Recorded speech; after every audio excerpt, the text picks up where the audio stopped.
हाँ मुझे पता है चैप्टर 1017 आके टाइम हो चुका है और मैं ये वीडियो लेट बना रहा हूँ, लेकिन चैप्टर 1017 की ये थ्योरी सुन के आपको बहुत ज़्यादा मज़ा आने वाला है। इसके लिए वीडियो एंड तक जरूर देखना। तो चैनल पर नए हो तो जल्दी से आगे चैनल को सब्सक्राइब करो। मैं ऐसे ही वन पीस के ऊपर कंटेंट लाने वाला हूँ। हर एक चैप्टर को अच्छे से हम एक्सप्लेन करने वाले हैं। ऐसा हम सबको पता है कि चैप्टर 1017 में लूफी की डेविल फ्रूट के बारे में हमें क्रूशियल इन्फॉर्मेशन बताई गई थी, जिससे हमें ये तो पता चल गया था कि वर्ल्ड गवर्नमेंट को वो फ्रूट की बहुत ज़्यादा ज़रूरत है। तो आज की ये थ्योरी इसके ऊपर होने वाली है कि वर्ल्ड गवर्नमेंट को वो फ्रूट की ज़रूरत क्यों थी।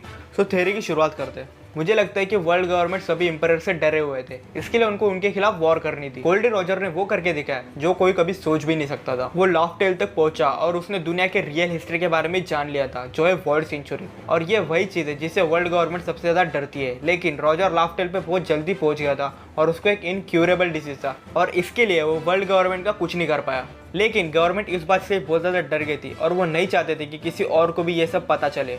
और उनको पता था कि दुनिया में ऐसे पावरफुल लोग भी हैं जो चाहे तो वो सब कर सकते हैं जो रॉजर नहीं कर पाया।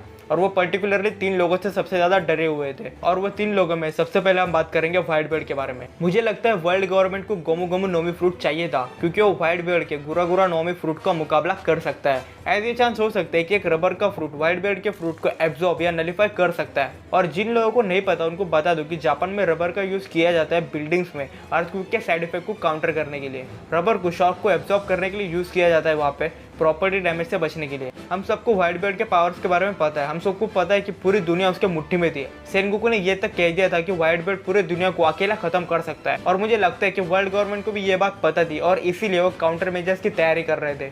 और उसी में एक काउंटर मेजर था गोमू गोमू नोमी फ्रूट। और अगर गोमू गोमू नोमी फ्रूट अवेकन हो जाए तो थियोरेटिकली ऐसे चांसेस है कि वो हर जगह को व्हाइट बियर्ड के डेविल फ्रूट से इम्यून कर सकता है। और हम सबको पता है कि व्हाइट बियर्ड का डेविल फ्रूट अभी ब्लैक बियर्ड के पास है। तो अगर आगे जाके लूफी से ब्लैक बियर्ड होता है तो चांसेस है कि लूफी अपने डेविल फ्रूट को अवेकन करके उसका अच्छे से काउंटर कर पाएगा। और सेकंड पर्सन जिससे गवर्नमेंट डरती है वो है बिग मॉम। वर्ल्ड गवर्नमेंट ने 5 मिलियन बेरीज की बाउंटी रखी थी ओपी ओपी नोमी फ्रूट पे। और हम सबको यही लग रहा था कि ये बाउंटी इतनी ज़्यादा इसी वजह से क्योंकि ये डेविल फ्रूट एक नेशनल ट्रेजर से बिलोंग करता है। सो चांसेस है कि लॉ का डेविल फ्रूट बिग मॉम के डेविल फ्रूट सोरोसोरो नोमी के खिलाफ यूज़ किया जाने वाला था। लॉ के डेविल फ्रूट में कुछ सोल रिलेटेड पावर्स है जिससे वो सोल ट्रांसपोर्ट कर सकता है। और मुझे पक्का नहीं पता कि वो बिग मॉम के डेविल फ्रूट को कैसे काउंटर कर पाएगा, लेकिन चांसेस है कि वो बिग मॉम के सबऑर्डिनेट्स के सोल ट्रांसपोर्ट कर दे जिससे बिग मॉम की कोई हेल्प ना कर पाए। और थर्ड पर्सन जिससे वर्ल्ड गवर्नमेंट सबसे ज़्यादा डर चुकी है वो है king of the beast Kaido. Government Kaido के डेविल फ्रूट के खिलाफ कोई काउंटर नहीं ढूंढ पाई। तभी बात शुरू होती है वेगापंक की, जिसने स्माइल डेविल फ्रूट क्रिएट किया जिससे मोमोनोसुके ने खा लिया था। वेगापंक को लगा कि ये एक फेल्यूर है, लेकिन नहीं। या फिर ऐसा भी हो सकता है कि वेगापंक को पता चल गया हो कि ये डेविल फ्रूट एक सक्सेस है, लेकिन वो नहीं चाहता था कि वर्ल्ड गवर्नमेंट को इस बारे में पता चले। और इसीलिए चांसेस है कि मोमोनोसुके काइडो के डाउनफॉल में बहुत ज़्यादा इंपॉर्टेंट रोल प्ले करेगा।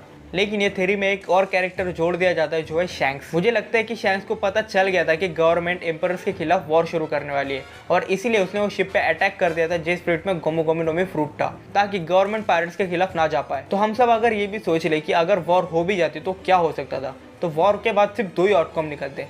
फर्स्ट, जिसमें गवर्नमेंट जीत जाती और वो तीनों एम्परर्स को हरा देती। लेकिन यहाँ पे एक और बात आ जाती है कि 3 एम्परर्स हारने के बाद बहुत सारे पायरेट्स है जो उनकी जगह लेना चाहेंगे, जैसे व्हाइट बियर्ड की जगह ली थी ब्लैक बियर्ड ने। तो गवर्नमेंट उनके खिलाफ कुछ नहीं कर पाएगी।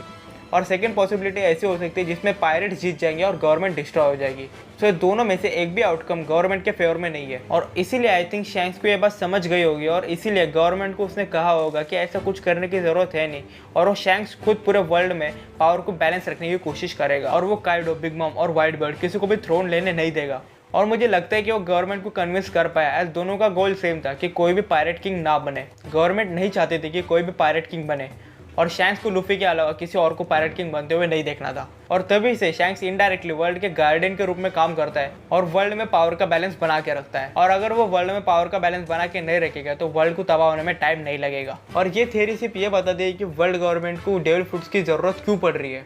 तो आप सबको क्या लगता है ये थ्योरी सच हो सकती है या नहीं, या ये थ्योरी में क्या क्या चेंजेस हो सकते हैं, आप सब मुझे कमेंट सेक्शन में बता सकते हैं। और अगर चैनल पर नए हो और चैनल को अभी तक सब्सक्राइब नहीं किया तो क्या कर रहे हो यार। लूफी के पायरेट किंग बनने के बाद सब्सक्राइब करोगे क्या, तो सबसे पहले जाके सब्सक्राइब करो और वो बेल आइकन भी ऑन कर दो, जिससे मैं जब भी नई कोई वीडियो लाऊंगा तो सबसे पहले आपको पता चलेगा। तो मेरा नाम है सर्वेश, मिलता हूँ आपको अगले वीडियो में।